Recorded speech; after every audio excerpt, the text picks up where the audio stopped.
Maghamang mayong gabi sa tuntanan. For today's video is magbara tayo ng patula and then maghagpatag malunggay kasi magmunggo ako. So ang munggo is nalata na.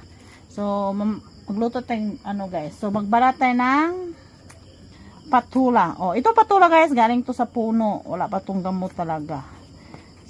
So maggulay tayo karong hapunan.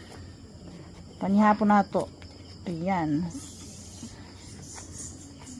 Ayan guys.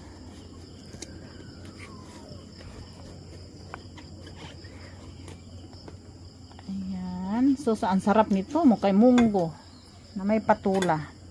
Ayan, ikat mo na. Ayan, magagpatag malunggay. Kasi ihalo na to ni sa munggo guys. So masarap talaga to guys kasi may malunggay. Itong malunggay guys, kakapupo lang dyan ako ni guys. Gikan sa punuan. O, diba? So, maghagpatagpa tayo. Ayan. So, mabilis na ito ihagpat ang malunggay, guys. Fresh from the puno talaga ito.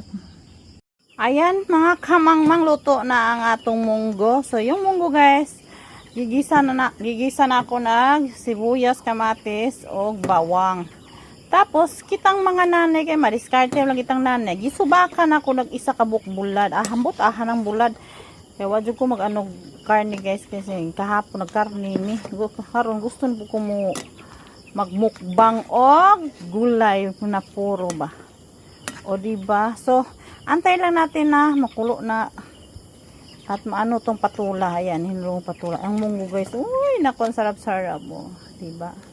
Buhay probinsya. Oh, yan ang kinabuhi na to dire sa probinsya, guys.